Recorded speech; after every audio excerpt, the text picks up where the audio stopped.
కార్తీక మాసంలో క్షీరాబ్ధి ద్వాదశి ఎందుకు జరుపుకుంటాం? ఆ రోజు తులసి వివాహం ఎందుకు చేస్తారు? తులసి పూజ ఎందుకు చేస్తారు?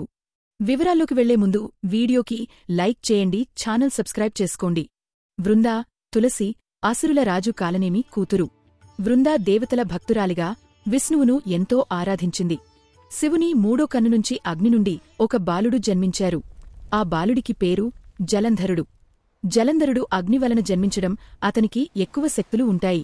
జలంధరుడికి దేవుళ్ళు అంటే ఇష్టం ఉండదు. జలంధరుడితో వృందా వివాహం జరిగింది. వృందా యొక్క భక్తితో జలంధరుడి శక్తి పెరిగింది. చివరికి ఈశ్వరుడు కూడా జలంధరుడిని ఓడించలేకపోతాడు. శివుడిని ఓడించి విశ్వానికి అధిపతి అవ్వాలని జలంధరుడు అనుకుంటాడు. అప్పుడు దేవుళ్ళు అందరూ విష్ణువుని సాయం చేయమని కోరారు. వృందా భక్తి భంగం చేయడానికి విష్ణువు జలంధరుడి రూపం ధరించి వృందా వద్దకి వచ్చి ఆమెను తాకడు. తన భర్త కాదు అని ఆమెకి అర్థమవుతుంది. ఆమె పతివ్రతనిష్ట భగ్నమవుతుంది. జలంధరుడు బలహీనుడు అవుతాడు. నిజం తెలుసుకున్న ఆమె మహావిష్ణు నిజరూపాన్ని కోరుతుంది. పూజించిన దేవుడే మాయ చేశాడని ఆమె ఎంతో బాధపడుతుంది. జరిగిన మోసానికి విష్ణుని రాయిలా మారమని శపిస్తుంది.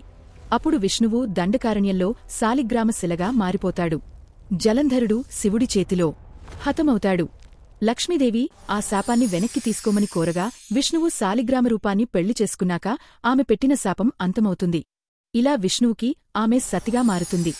ఆమె శరీరం పూర్తిగా కాలాక తులసి మొక్క పుట్టిందని పురాణాల ద్వారా తెలుస్తుంది. తులసి కోట దగ్గర ఊసిరి మొక్కను పెట్టి విష్ణుమూర్తిని ఆరాధించాలి.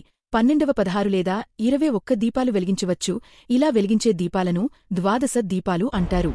ఇలాంటి మరిన్ని హిస్టారికల్ స్టోరీస్ తెలుసుకోవాలంటే వీడియో లైక్ చేయండి, ఛానల్ ఇప్పుడే సబ్స్క్రైబ్ చేసుకోండి.